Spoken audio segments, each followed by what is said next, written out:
Loud and clear. Great. Okay. All right. So as you know, there was another terror attack in Israel, this time in Tel Aviv. And what I like to do is I like to imitate people. I like to imitate people sometimes when they say such absurd things like, if you talk to people, some people in Tel Aviv, where they think that the whole world revolves around Tel Aviv and the rest of the country is just like the flyover states in America, they say, in Tel Aviv? This could happen in Tel Aviv? Well, it happened in Tel Aviv again, because last week it happened in Bnei Brak, which is basically a suburb of Tel Aviv. In Tel Aviv, what was Tel Aviv? The Arabs are attacking in Tel Aviv.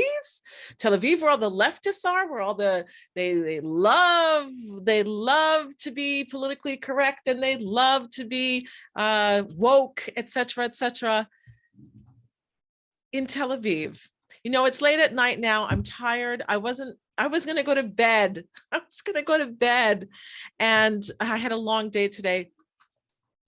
And then I hear about the terror attack. And so I've been watching some of the news, and I said, you know what, I'm going to go up on to Facebook and just give a little bit of a rant again, because, before I start this, I just want to wish all of our Arab cousins a happy Ramadan. Happy Ramadan. You killed more Jews. That's what you do on your holidays. Some of you, not all of you, but what's the joke? 90% of the Arabs make the rest look bad. 90% of the Arabs make the rest look bad. Look, there are Arabs who are pro-Israel. There are Arabs who want to live good, decent lives. But as a nation, in the whole, we have a fifth column here in Israel. They hate us. They want us off what they believe is their land. We've been through this for decades and decades and decades. And the woke people in Tel Aviv don't want to identify their enemy, because they want to make their own reality of this perfect world where everybody loves each other and kumbaya and et cetera, et cetera. And you cannot win. You cannot win a war. You cannot defeat your enemy if you can't identify your enemy. And these people, it's not that they can't identify their enemy, they won't identify their enemy. And so when it was terror attacks in Judea and Samaria, okay, you know, many people say, what were you doing there? What were you doing there? If you weren't there, you wouldn't have been killed. If you weren't there, you wouldn't have been wounded. Why are you there? But in Tel Aviv? Tel Aviv? How could it happen in Tel Aviv? That's what a lot of people think. Rabbi Meir Kahana, Zichrono Livracha, oh, that's not politically correct for me to mention his name, I'm so sorry, predicted this decades ago. And he said that you cannot buy people. Well, I should say mostly maybe, you know, in Western countries, I think it's, I don't know, you can bribe and buy people everywhere, but you know, you cannot bribe the Arabs with, how did he say it? I don't remember if he said it was indoor plumbing, because they didn't have indoor plumbing, and with a better standard of living. Did you know that there was not one Arab university in all of this area until Israel built them one? Berzeit University. They didn't even have universities. They didn't go to school. Many of them were illiterate, didn't know how to read and write. The Jewish people built them schools, built them university, and this is our payback, because we think we can buy people with love and with things, but we don't understand that the Arab Islamic culture has, and you have to give them credit for this, they have pride, and they go by honor system. Whether we can agree with that honor system or not is a whole different story, but they have what they feel is honor, and they cannot be bought. And they hate the West, and they hate the Jews, and they are going to continue to do what they do. Again, if anybody came late here, not all Arabs are like this, but most of the Arab population does support, if they're not terrorists themselves, they support them. And then there are some that help Israel. Yes. A lot of our intelligence comes from Gaza. It comes not from Jews, because Jews don't live in Gaza. There's apartheid there. We're not allowed to live in Gaza.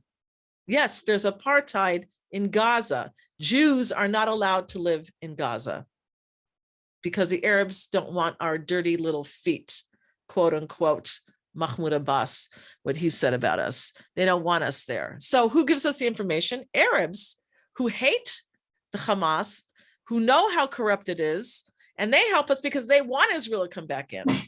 But that's another story. Right now in Gaza, by the way, they're handing out candies and they're celebrating. And it's not because of the Ramadan holiday. It's because they killed more Jews. La, la, la, la, la, la, la, la, la, la.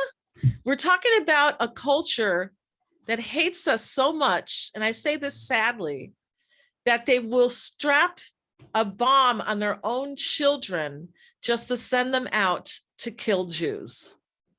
This is our reality, and we can try to wish it away or to politically correct put it away, or to woke it away, to deny, to say, yes, the man is a woman because he says so, and yes, the Arabs are a peaceful culture because they claim so.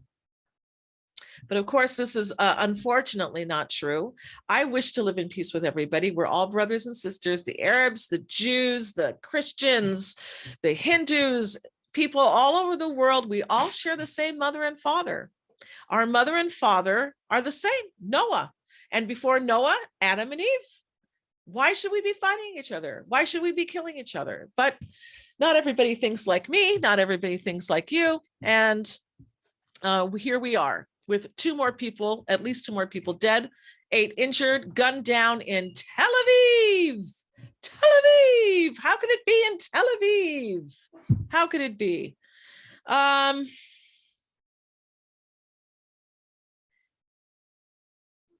Well, again, if you're not going to identify the enemy, then you cannot fight your enemy. And if you're going to deny and live in a denial state where no, everybody's the same and we're all together and people are people, blah, blah, blah, you're going to continue to get killed by your enemies. Your enemies will stay alive and they'll flower, they'll grow. And that's what we have now. We've grown terrorism here. And another reason we've grown terrorism here is because there is no good deterrent factor here. Why not do it? You can kill a Jew. You don't get the death penalty. You go to jail. You get a college degree in jail. You get conjugal rights in jail. And then you get out in a prisoner exchange in jail. So why not? I mean, if that is your deterrent, then expect to see more terror. This is what I said in the last rant that I had on terror. Thursday night is a very, very big night to go out in Israel, because in Israel, we don't have Saturday and Sunday as a weekend. We have Friday, or half a day on Friday and Saturday. That's our weekend. And so everybody's going out Thursday night. They're going to the pubs, they're going to the cafes, they're having coffee, ice cream, beer, etc. Mostly young people. They're going out, and that's the perfect time for the terrorists to go and just start shooting people. Now, as of the last report that I saw, let me go check and see here. They're still looking for the terrorist. They still haven't found him. Tel Aviv, central Tel Aviv. This happened on Dizengoff Street. Dizengoff Street, by the way, is right near the beach. It's like a street or two away from the beach, from the shore. It is the central place to go to. That's central Tel Aviv, the heart of Tel Aviv, right there. And they have troops all over the place right now in Tel Aviv, massive. If you go there where this happened, there are soldiers and police and army jeeps and police jeeps, etc., everywhere. And they are combing the area looking for this terrorist. It is one of the biggest manhunts that they've had in Tel Aviv in forever. They've got dogs out there as well, helping to look for the terrorist. And he's still on the run. The news is constantly telling people, if you don't have anything to do out there, go into your homes and lock the doors. And I believe that they are going in certain places, possibly house to house as well, to see if a terrorist maybe took over a house or barricaded himself in some place, and to see what's going on. That's the latest I hear. Let me just go to some headlines. Let's go to Richova for headlines. Again, 2 dead, 8 wounded in Tel Aviv terrorist attack, shooting incident at multiple locations in central Tel Aviv, leaving at least 2 dead, 8 wounded, including 4 seriously. Terrorists at large. I want to say also how they magdir, trying to think of the word, they decide whether you are lightly injured or moderate or heavy, and what we look at as light is not light if it's you, because light could mean that you've lost a finger, a hand, but you're not in mortal danger. You could lose a limb of your body. It could be called a light injury.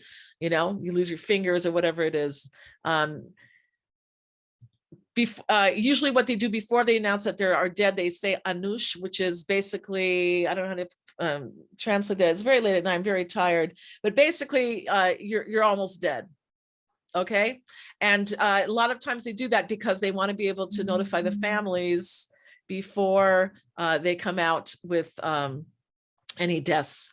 You have to remember also, Israel's a very small country. We're about 9 million people, and everybody knows everybody else, or I shouldn't say that, but pretty much everybody knows someone who knows someone else, and that pretty much covers the whole country. So usually only 1 or 2 digits away from anybody who died. You probably know somebody. It was your son's teacher or your dentist or your friend's dentist, or you're always connected somehow. It's a very, very small country. Let me get back to Facebook here. Triage. Thank you, Daniel. It's time Israel drives out all these Arab terrorists and their families, bring back the death penalty. That's from Sean. Why Tel Aviv? Precisely because it is a place of the most open-minded and humanitarian Western values. Thank you, Rachel. I think that that's true. I think that there's more reasons as well, but I think it's, it's like you kick a dog when you're down, when it's down. It's that evilness in someone, that they kick a dog when it's down, and they see that they did it in Bnei Brak last week.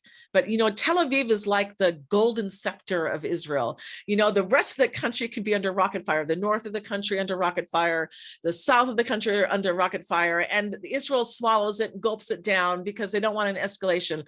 But when something hits Tel Aviv, when Tel Aviv is aimed for, that's a completely different story. Then the government has to act because it's Tel Aviv, Tel Aviv. I'm sorry. You know what? For those of you who came late, I say Tel Aviv this way because there was someone that I know that is a Tel Aviv person, and there are some people that are in Tel Aviv that just think that like it's the beginning and end all of Israel. Nothing else matters. It's only Tel Aviv, and not like the flyover states in America, the rest of the country. So when something hits Tel Aviv, it's like, oh, that's where all the beautiful people are. My heart goes out to everybody, everywhere. Tel Aviv, Judea and Samaria, the north, the south, when we're under a rocket fire. We have to understand, and I've said this before as well, when the South was under rocket fire, people would say the South is under rocket fire, the South is under rocket fire, but it's not like that. It's Israel is under rocket fire. Israel, not the South. Israel is under rocket fire. And that's how we all have to think, because they're attacking Israel. It's not just, okay, we're going to attack the South. They're attacking Israel through the South, because that's where they are, the Hamas. If it's up north, it's up north with the Hezbollah. But they are attacking Israel. So when they attack in Judea and Samaria, and people, sadly, some people in Tel Aviv don't feel that. They don't feel, oh, what were you doing there? Why were you there? You shouldn't be there. You settlers, etc. They almost excused the terror away. But when it happens in Tel Aviv, how can it happen in Tel Aviv? It happened in Tel Aviv. It happens in Tel Aviv, and it will continue to happen in Tel Aviv and everywhere else in Israel if there is no deterrent factor. And if you cannot identify your enemy. If you can't identify your enemy, how do you know who to fight? Bill Cohen, my opinion, there is no coexistence. Weakness and capitulation to the American government and their attempts to delegitimize Israel led to a perception of weakness. Yes.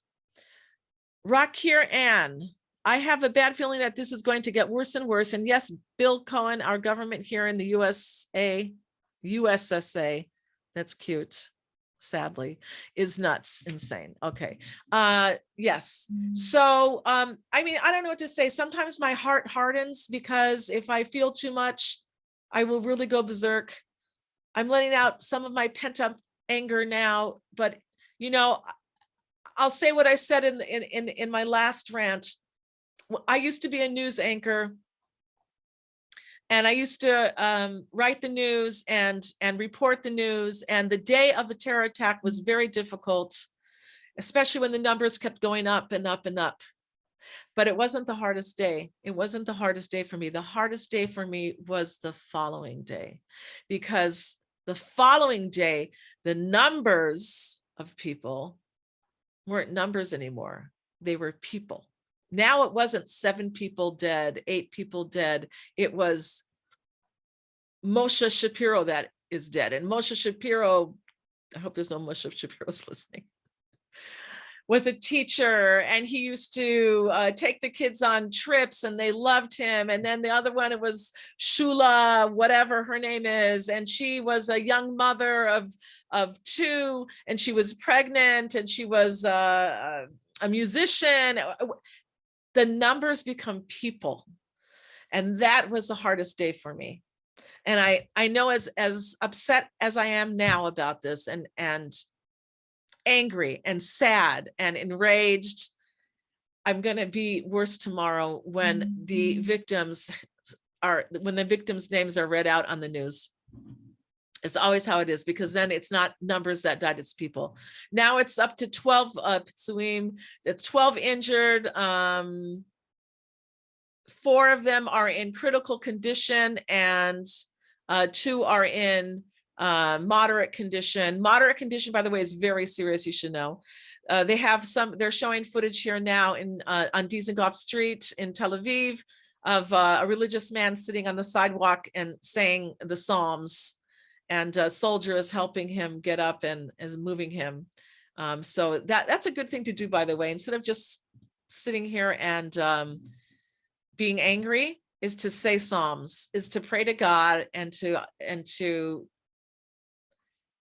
first of all, to pray that the victims are all going to have a full and speedy recovery. Those that were killed, I pray for their families, the loss, the heartache, the children who will grow up without parents, or the parents who have to bury their own children. Heartbreaking, heartbreaking. And as upset as I am about all of this, you know, if our government will not protect us properly,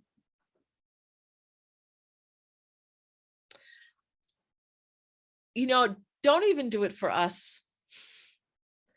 Do it for God.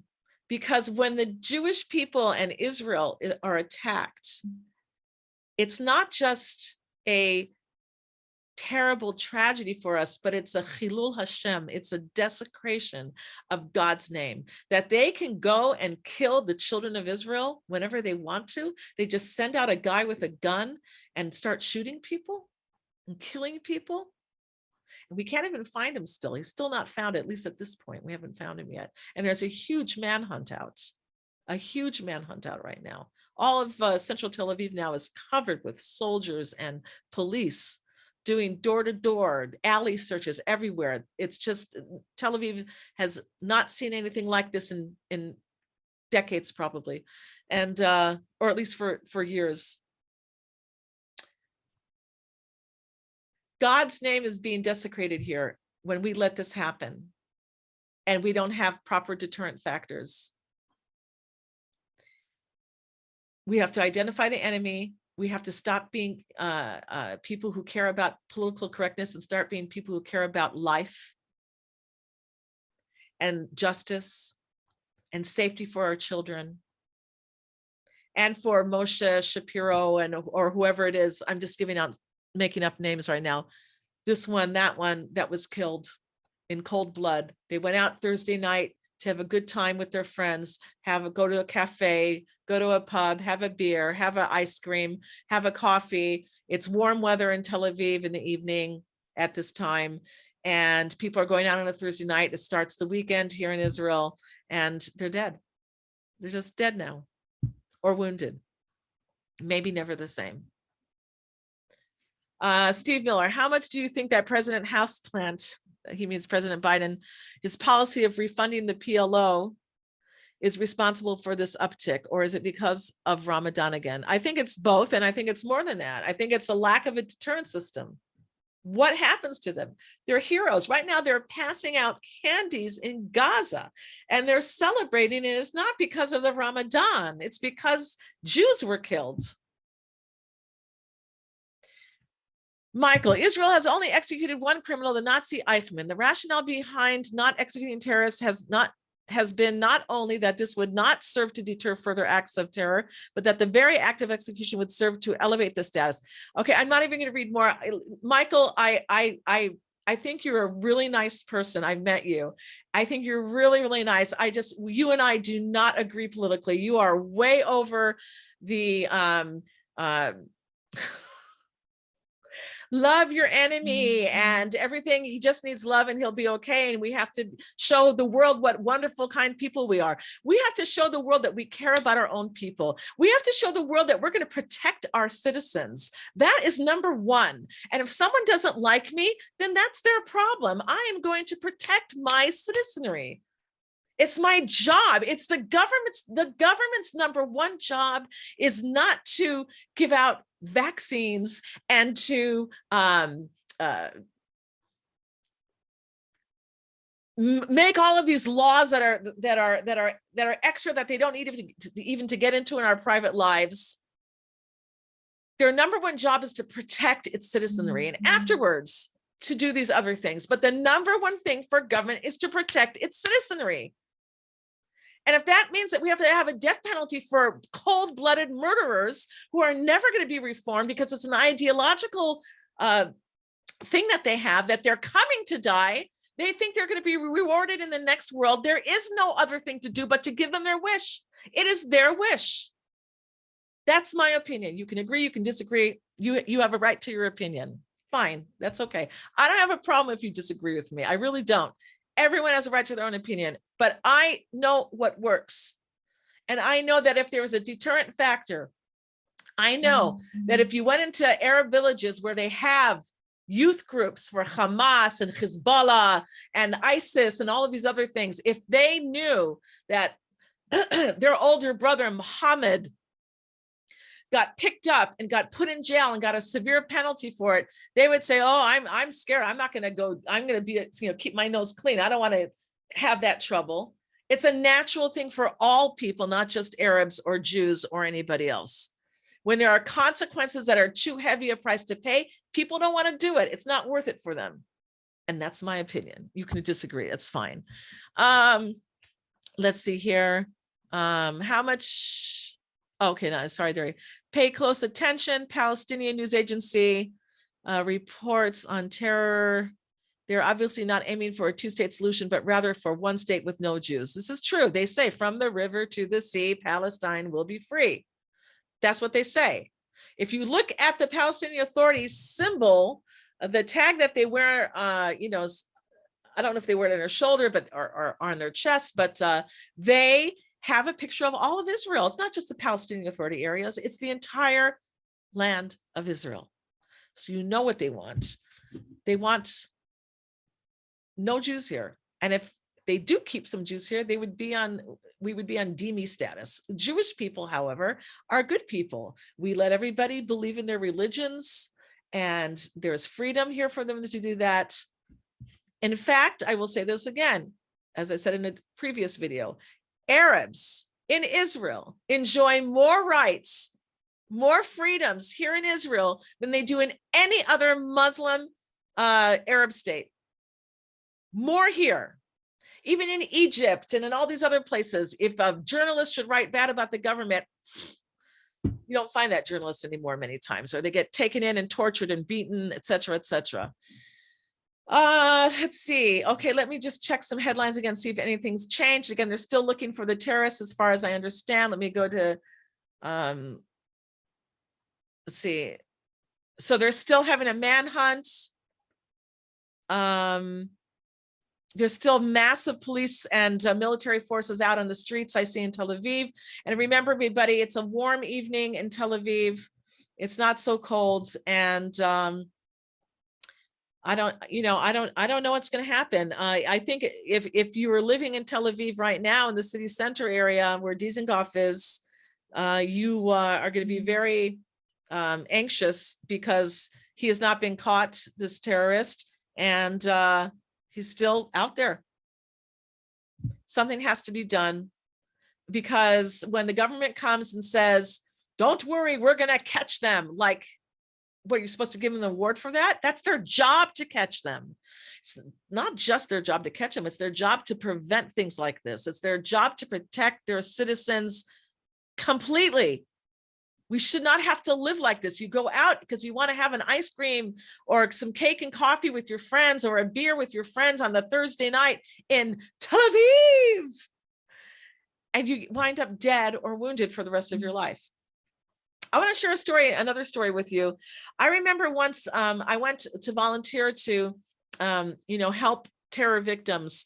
We went to a man and his family in the Jerusalem area. I won't say where, doesn't matter anyway, but we went to visit his house, and we sat there and we were talking with him and his wife. And the man was in a deep depression because he was wounded, and he wasn't able to work anymore because he was in such constant pain. Now, you have to understand that he was wounded from a bomb, and the shrapnel from the bomb went into his body. And there are many times the doctors cannot remove shrapnel that is in places that are too dangerous to take the shrapnel out. So the person has to live with the shrapnel in them many times, and it is extremely painful. And this man was wounded, and he was in extreme pain, and he couldn't work anymore. And because he was in extreme pain, he couldn't really move that much anymore either. It hurt him. And he would lie on the couch all day and just watch television. Now, this didn't only destroy his life, but it's destroyed his marriage, because his wife looks at him and sees her husband, who was her love, her partner, her protector, lying like a couch potato.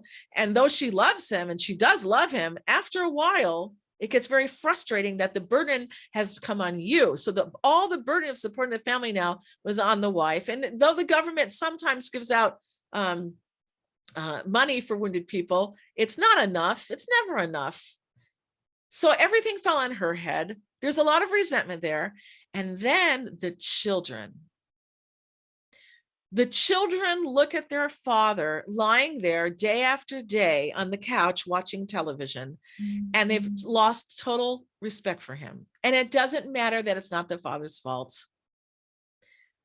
But this is what happens when you see something over and over and over again, your father lying there in pain, groaning, whatever it is, and not functioning.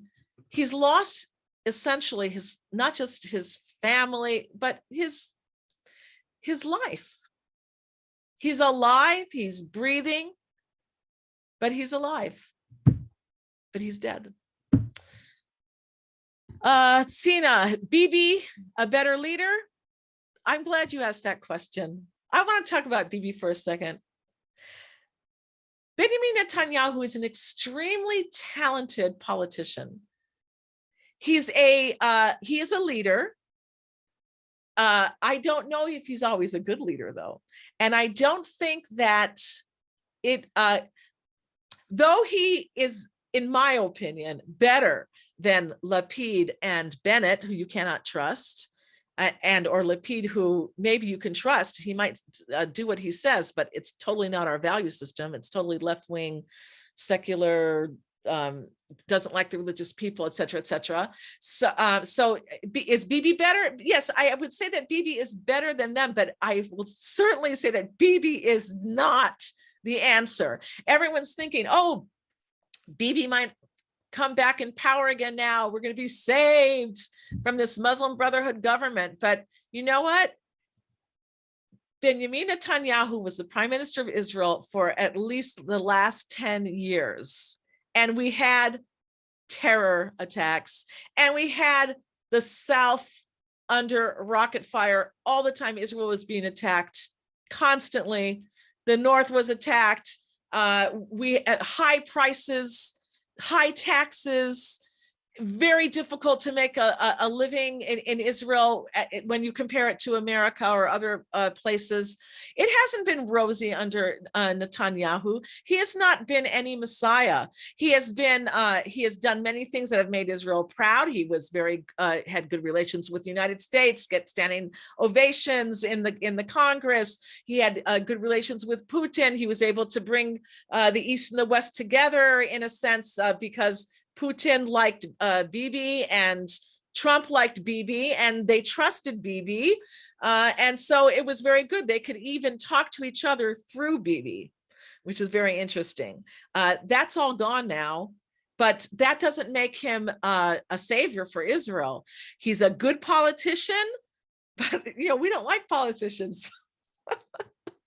We want a good leader. Sometimes he's been a good leader, but many times he's been a not good leader. So I do not think in any way, shape, or form that Bibi is going to save us. That's number one. Let's go back here. Palestine government needs to be held accountable for their people with sanctions and make them respond with zero lawless tolerance. They must obey the laws of the land and the universe. Okay, the Palestine government, you mean the PLO, you mean the Palestinian Authority, should not even exist. The Palestinian Authority is a terrorist entity. It should not exist. And if we had righteous and good leadership, they would make sure that it doesn't exist. Take the terrorists, do what you need to do with them, and free the Arabs, the good Arabs that are in the Palestinian Authority who hate their corrupt government. Their Mahmoud Abbas, who's been in power for the last over a decade with no new elections. There's no democracy there. There's no justice there. They pull you in also off the street if they don't like what you said, or if they deem you an enemy. There's no justice in the Palestinian Authority. It's an evil entity that harbors terrorists and protects them and manufactures them. Should not exist. The Oslo Accords, dead and gone. Dismantle the Palestinian Authority. Bring Jewish people back there. Bring goodness, bring jobs, bring prosperity for everybody. Not even the Arabs are going to prosper from it that are there, the peaceful Arabs. Ben Gvir for prime minister now. You know what? I like Ben Gvir in the sense that I believe he's a God-fearing man. And I believe that I could be wrong, but I believe that he can't be bought. And that's very rare in politics. However, I don't see him being a leader. I don't see him being able to bring the right and the left together. Now, Bibi, even though he was considered on the right, he was very middle of the road, and he was able to bring, well, it doesn't mean that the left liked him, but he was able to lead the country. Let's put it that way. He was a leader and he led the country, whether you liked him or not. I don't think that Itamar Ben-Gvir is at the level right now where he's able to bring, Itamar Ben-Gvir is way, way, way to the right and religious, which that's where I am. And that's why I like him. But the majority of the country, I don't think that they're ready for him at this point. I don't think it's going to work. Just came on, what does Israel think of the US demented president? Well, I can't speak for the entire state of Israel, but I believe that the entire state of Israel know that he's losing it, that he's going senile. And I know that the rest of the world, including Israel, has lost a lot of confidence in the United States as being a strong and reliable ally. We saw that when they left Afghanistan, and we saw that before when we saw it now with Ukraine. I mean, the Ukraine, right?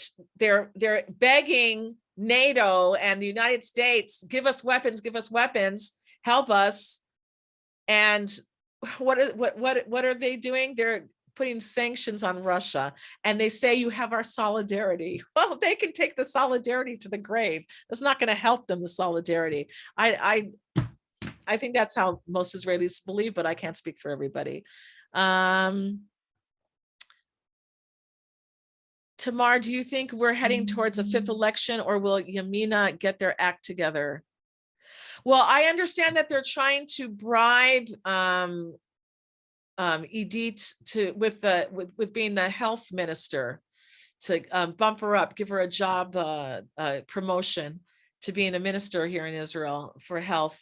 And I think that's a smart move, by the way, but I'm hoping, and I believe that she will not accept it. I believe that she'll have more integrity not to accept it, but who knows? You know, politics is politics, right? I mean, what do you think, Michael? Let me just go check the news briefs again here. Again, still 2 dead in Tel Aviv. There's still a manhunt after the terrorist. It's still continuing. They say that the terrorist wore shorts and a black shirt, and he had a backpack on his back.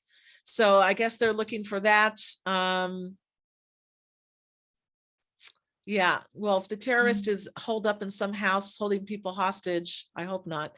But if he is, or if he's holed up in some other apartment, maybe that he rented nearby to be able to escape to, and he's watching the news, he's not going to be wearing a backpack on him anymore and wearing those clothes. All right, let's see anything here. People are being asked also to say Tehillim, to say Psalms for the deceased and also for the wounded, and several shooting victims not identified. That sounds strange to me, because it means to me that there may be more than 2 dead. And more evacuated to different hospitals. Let me go back here to Facebook and see if I missed anything over here. Anyway, Hetland says this is not the first pigua in Tel Aviv. Each and every time in the aftermath, people become very suspicious of all riding on the bus. When they first get on, shopkeepers make sure their guns are in order. For a week or so, there are demonstrations, etc. Let me just check my phone here for any other update.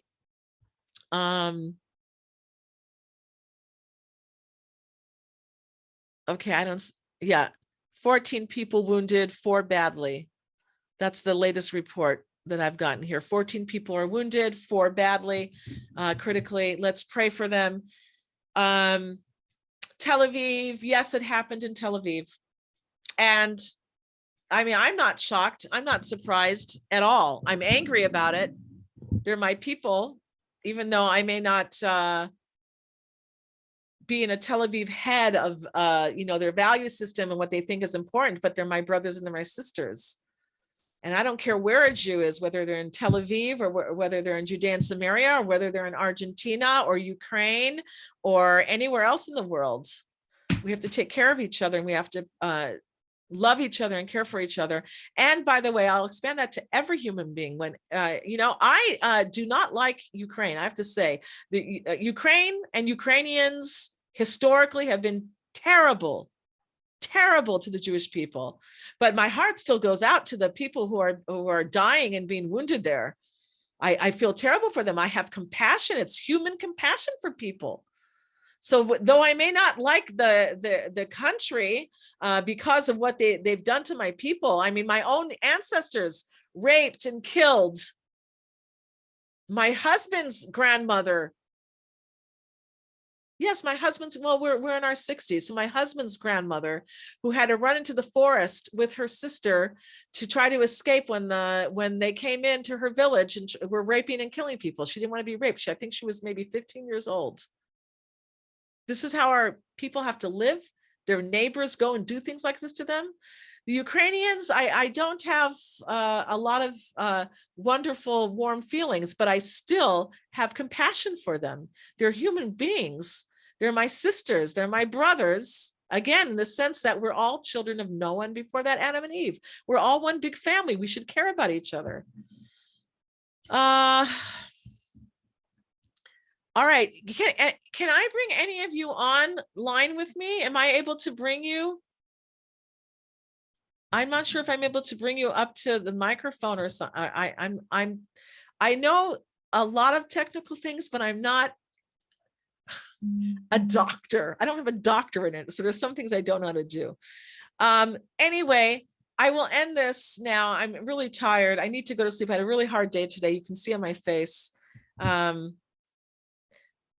for our brothers and sisters and demand from the government justice and no more kid gloves, and do a good deed. Do a good deed in the name of the people who were killed, in the name of, and for the people who are injured. Try, take this terrible situation and try to balance with a better, making it a better world. We are not the prime minister of Israel, so we cannot tell police what to do. We cannot give out orders. We can't. It's not in our power to do that. But we can do what is in our power. And what is in our power is to say a Tehillim, is to say a psalm. What is in our power is to be able to go out and do a good deed. I go out and help somebody tomorrow, or give a call to somebody, or give tzedakah, charity, for lack of a better word, in the name of the victims of the terror attack. Do something good to, number one, make the world a better place, that you're showing God that, this tragic thing happened, but we're not just going to get angry. We're going to take that energy that we have and we're going to turn it into something holy and something that will better the world, to make God proud of us, and that we should be deserving of more protection, and for ourselves to know that we do not tolerate these enemies of Israel to desecrate God's name. Because when they hurt the Jewish people, when they can go and attack at will God's children, the children of Israel, this is a chilul Hashem. This is a desecration of God's name. And if not for us, and if not for the victims, if you believe in God, then at least for God's kavod, for Hashem's kavod, to go out and do a great a thing, and that is to turn something that's evil into holiness. We can do that, and that's by doing a mitzvah, by doing a good deed, and do it with the thought that Hashem, God, I'm doing this for you. I'm doing this for the wounded and for the ones that were killed, and the families that have to suffer from the repercussions of this, because it's not just here that people are hurt, but the waves go out. And I'm going to end this now, and I'm going to say Tehillim, even though it's nighttime. We don't usually do that, but I'm going to do it for the refuah shlema mihira of the wounded. And tomorrow, God willing, I'm going to do something good in their names also, that we should take the evil and make it good and make the world a better place. All right. You can write your comments here after this video is over, and tomorrow morning when I wake up, God willing, I'll be able to, after davening and doing all the things that I do in the morning, when I sit down with my cup of coffee, I'll be able to read your comments. I appreciate your comments. I learn from you. I hope that you learn from me as well. And I hope that we give each other strength and not just use anger. There's a time for anger, but afterwards you want to take that energy and make something good with it. Sometimes you need to be angry in order to propel us to do something good, but there's a time, and then leave it and do something good, as I just said. All right, thank you everybody, and praying that the victims have a full and speedy recovery, and condolences to the families that had lost their father, mother, children, brothers, sisters, friends, lovers, whatever it is. And we should only know good things.